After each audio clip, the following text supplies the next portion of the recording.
Over the next 18 months, the final upgrades will be completed on the core valley lines, marking the completion of South Wales Metro.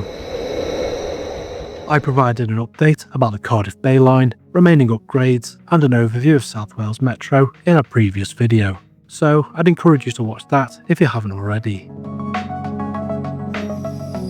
The upgrade of the core valley lines will provide transformative benefits for passengers across South East Wales. Plans are however being developed to further improve connectivity, with proposals to extend the Cardiff Bay line. The first link, which is being developed by Cardiff Council, forms part of Cardiff Crossrail Phase 1A. This will involve the construction of a new small two-platform station in the car park closest to the southern entrance at Cardiff Central. A new section of on-street running track will then be installed along Halhan Square. The track will then cross the Herbert Street junction before joining the Bay line. A third platform will also be constructed at Cardiff Bay railway station to further increase capacity. The new platform will effectively be a through platform and will be constructed with provision for the line to be extended south in the future. The first £100 million phase of Cardiff Crossrail is fully funded and construction is due to begin shortly, with Cardiff Council and Westminster each contributing 50% towards the cost. Graham Group was awarded the contract to design and build the new link at the end of 2024, and exploratory work is now underway along Halhan Square and Cardiff Central car park, so work should start to ramp up this year. Although no firm date has been set, it is hoped that the link could be completed by 2028, which does seem ambitious. However, this would coincide with the European Football Championship, the first match of which will be hosted in the National Stadium of Wales.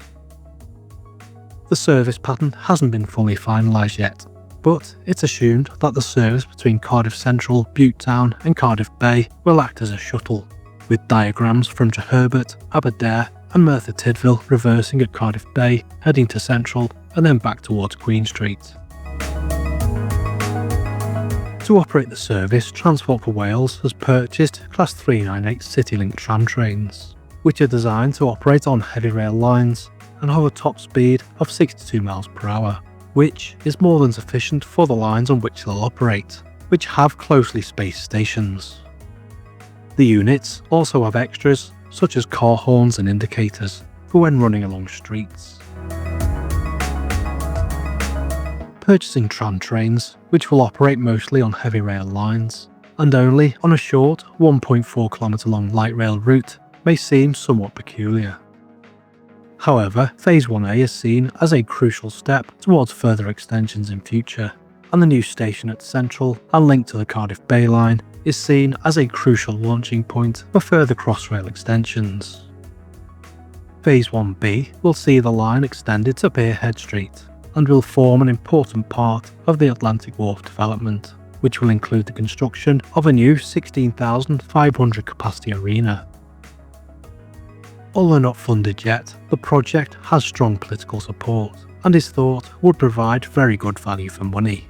However, there isn't a timeline yet for its delivery, or any information about when funding would be granted or where the funding would come from. The Welsh Government also has plans for further extensions into the bay, with a large area identified which they say has significant redevelopment potential. The ambition to build a tram network with tight curves and on-street running means that using heavy rail trains wouldn't have been an option, so the choice of Tram-Trains does start to appear more logical, a choice which means there is scope for further extensions in future. I personally think that the longer term thinking should be applauded, although I appreciate that people have reservations about the Class 398s. I know there have been concerns about the lack of toilets on the new units. However, TfW states that it's investing in new station facilities, which, combined with the more frequent turn up and go service, means that passengers should never be more than 20 minutes away from a toilet. Transport for Wales further states that the longest journey on the network will be 50 minutes, with journey time savings of between 15 and 25 minutes, which will be delivered once the upgrade is complete and new units are in service. I think in general though, despite being called Tram-Trains, They should provide passengers with a much better experience than the old Class 150s, and the potential for further extensions of the network could make travelling for work or leisure much easier. The new units should start to be introduced this year, as the wires installed on the Cardiff Bay line are expected to be energised soon. The final upgrade of the Bay line and Cardiff Queen Street is expected to take place in 2027, after which the new Butetown station will also open.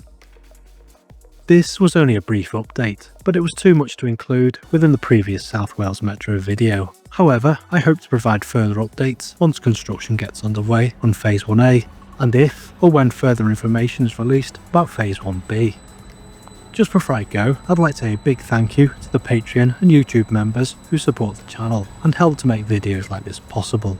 Your ongoing support really is appreciated. If you'd like to add your name to the list below, then follow the links in the description. And if you find this video informative, then please give it a like, as it helps my content to get noticed.